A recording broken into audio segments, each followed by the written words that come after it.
Friends, 50 years ago today, a little band of pioneers looked down on this valley for the first time.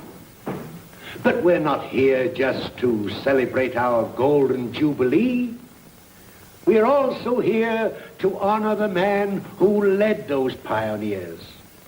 A man whose unfailing courage and leadership inspired them throughout the long, perilous journey. I don't need to tell you who he is.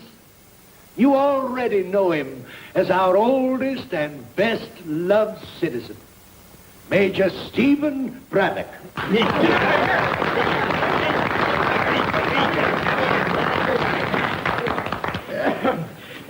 Well, thanks for the nice send-off, Bill.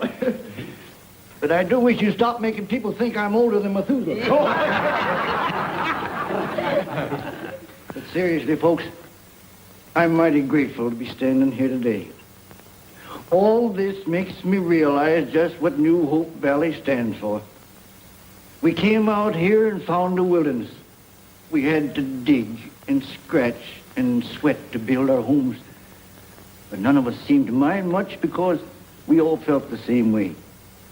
Deep down inside, we all had the feeling that we'd come home. It gave us a living. It gave us crops and grass for our herds.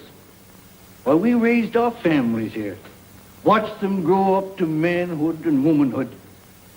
In fact, the Lord has been so good to us that he hasn't left us much to ask for. Unless it's this. Keep us safe, O Lord. Keep us humble. And if it's all right with you, we'd like to keep on just as we have in the past. And if our children and our children's children can know the same peace and contentment that we have known, we'll be more than satisfied.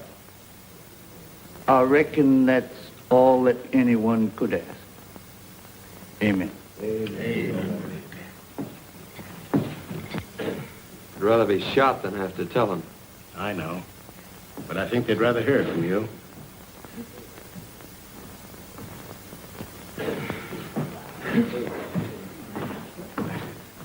Folks, I suppose you're all acquainted with our assemblyman, the Right Honorable William Proctor, and this is Mr. Gilbert from the Metropole Construction Company.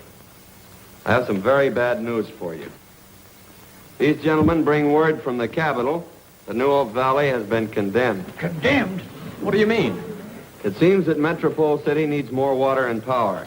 So the state has decided to build a dam across Cutstone Canyon and turn the valley into a reservoir. But they already have a reservoir at Cascade. What's the matter with that? It isn't large enough. But they can't do that. Our homes are here. What'll become of us? The state will buy our land and move us out. Now, that's real nice of the state. Haven't we anything to say about it? But what if we don't want to sell? I'm afraid you have no choice, friends. The legislature has the power to condemn private property when it's needed for a public project. However, you'll receive full cash value for your land. Do you think that money can make up for what we put into this valley? That's right. Why can't Metropole get their water from somewhere else? Why should we be turned out? Men, we all feel the same way, but there's nothing we can do. Oh, yes, there is. Maybe you're willing to take this lying down, but I'm going to fight. That's the stuff, Major. We're with you. Just let them try and run us off. Yeah, and just let him start trying to build a dam around here. Just a minute. Listen to me. What are you butting in for? Well, I happen to be in charge of construction. The state authorized me to build a dam. And it's going to be built whether you like it or not. Take it easy. You don't know the kind of people you're dealing with, mister. But he'll find out.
decision in this case, the court wishes to state that it fully realizes the human values involved. One can't help but sympathize with the plight of the settlers.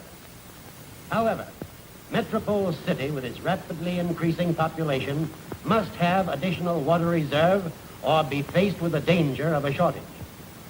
Unfortunately, the only feasible site for the new reservoir is New Hope Valley. Basing our decision on the theory of the greatest good for the greatest number, we are forced to uphold the rights of the state to condemn this property.